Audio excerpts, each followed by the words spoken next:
नमस्कार। आज हम 12 जून 2025 को अहमदाबाद में हुए एयर इंडिया फ्लाइट AI 171 हादसे से जुड़े जो शुरुआती स्रोत हैं, उन पर थोड़ा विस्तार से बात करेंगे। ये बोइंग 787-8 ड्रीमलाइनर विमान था। अहमदाबाद से लंदन गेटविक जा रहा था और टेक ऑफ के कुछ ही देर बाद क्रैश हो गया। विमान में कुल 242 लोग थे, 230 यात्री और 12 क्रू सदस्य। और बेहद दुखद बात है कि विमान में सवार 241 लोगों की जान चली गई और जमीन पर भी 19 लोगों की मृत्यु हुई। लेकिन एक बात थोड़ी चौंकाने वाली है। सीट 11A पे बैठे एक ब्रिटिश भारतीय यात्री इस हादसे में बच गए, अकेले सर्वाइवर। तो हमारे पास जो शुरुआती जानकारी है वो जाहिर है जांच की पहली दिशा और जो शुरुआती रिएक्शंस हैं उन पर है। तो चलिए इन्हीं को समझने की कोशिश करते हैं। तो सबसे पहले जांच में क्या पता चला है? रिपोर्ट्स कह रही हैं कि दोनों ब्लैक बॉक्स मिल गए हैं। हाँ, बिल्कुल, दोनों ब्लैक बॉक्स मतलब फ्लाइट डेटा रिकॉर्डर और कॉकपिट वॉइस रिकॉर्डर वो रिकवर कर लिए गए हैं और उनका एनालिसिस चल रहा है। अच्छा। हाँ। लेकिन जो सबसे चिंताजनक बात शायद सामने आ रही है वो ये है कि शुरुआती संकेत ये दे रहे हैं कि दोनों इंजन एक साथ फेल हो गए। हाँ, यही सबसे असामान्य बात है इस पूरे मामले में। ये कितना कितना रेयर होता है ऐसा होना एक ड्रीम लाइनर जैसे मॉडर्न प्लेन में। देखिए, ये बेहद बेहद रेयर है। मतलब आधुनिक जेट इंजनों की रिलायबिलिटी बहुत हाई होती है और उनके सिस्टम्स इंडिपेंडेंट होते हैं ताकि अगर एक फेल हो भी जाए तो दूसरा काम करता है। बिल्कुल, दोनों का एक साथ फेल होना ये ऑलमोस्ट अनहर्ड ऑफ है, मतलब सुनने में ही नहीं आता।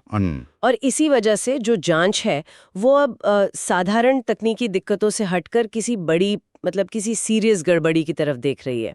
जो फ्लाइट सिमुलेटर टेस्ट्स हुए हैं उनसे भी ये साफ हुआ है कि सिर्फ लैंडिंग गियर की पोजीशन गलत होना या विंग फ्लैप्स का कुछ गड़बड़ होना नहीं बन सकते। तो अब शक जो है वो या तो इंजन के अंदर कोई बड़ी खराबी या फिर इलेक्ट्रिकल या हाइड्रोलिक सिस्टम्स में कोई मेजर फेलियर। हाँ, कोई मेजर फेलियर की तरफ जा रहा है।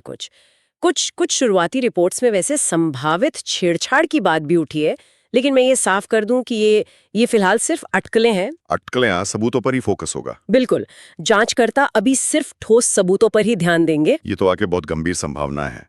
अच्छा, ऐसी स्थिति में अथॉरिटीज क्या कर रही हैं? जैसे DGCA, उन्होंने कुछ कदम उठाए हैं? हाँ बिल्कुल, DGCA ने मतलब नागरिक उड्डयन महानिदेशालय ने एहतियात के तौर पर भारत में जितने भी बोइंग 787 ड्रीमलाइनर ऑपरेट हो रहे हैं उन सब की सघन सुरक्षा जांच के आदेश दे दिए हैं ताकि ये पक्का किया जा सके कि ऐसी कोई पोटेंशियल प्रॉब्लम किसी और प्लेन में तो नहीं। ये तो जरूरी कदम है। हाँ, और दूसरी तरफ जो ब्रिटेन में पीड़ित परिवार हैं उनका समूह एयर इंडिया और बोइंग दोनों के खिलाफ कानूनी कार्रवाई की तैयारी भी कर रहा है। अच्छा। और ये ब्लैक बॉक्स का एनालिसिस वो कहाँ हो रहा है? जैसा आपने बताया, दोनों ब्लैक बॉक्स दिल्ली लाए गए हैं और AIB यानी एयरक्राफ्ट एक्सीडेंट इन्वेस्टिगेशन ब्यूरो उनका विश्लेषण कर रहा है। उम्मीद है कि जल्द ही AIB की एक शुरुआती रिपोर्ट आएगी और वो रिपोर्ट काफी अहम होगी क्योंकि उससे जांच की आगे की दिशा तय होगी। सही। तो ये एक काफी जटिल जांच लग रही है जिसके परिणाम शायद काफी दूर तक असर डालेंगे। निश्चित रूप से। अब सबकी नजरें उसी आधिकारिक प्रारंभिक रिपोर्ट पर हैं। उम्मीद यही है कि उससे ये तस्वीर थोड़ी और साफ होगी कि आखिर हुआ क्या था, इंजन फेलियर था, सिस्टम फेलियर था या कोई और कारण था। और जो भी निष्कर्ष निकलेंगे उनके आधार पर फिर हो सकता है एविएशन सेफ्टी के नियमों में कुछ बदलाव किए जाएं। और अगर किसी की लापरवाही सामने आती है तो कानूनी कार्रवाई भी संभव है। हाँ, तो जिम्मेदार पक्षों पर कार्रवाई भी हो सकती है।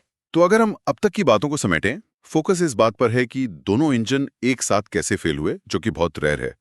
इसके चलते ड्रीमलाइनर्स की सेफ्टी जांच हो रही है, कानूनी कार्रवाई की तैयारी है और AIB की प्रारंभिक रिपोर्ट का इंतजार है। बिल्कुल सही कहा।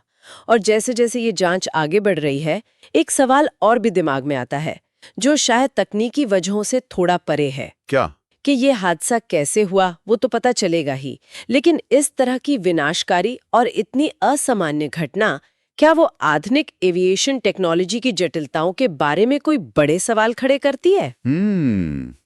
मतलब उनकी संभावित कमजोरियों के बारे में? हाँ, खासकर ड्रीमलाइनर जैसे इतने एडवांस्ड, इतने जटिल विमानों के संदर्भ में क्या उनकी कॉम्प्लेक्सिटी ही कहीं उनकी कोई छुपी हुई वल्नरेबिलिटी तो नहीं बन जाती?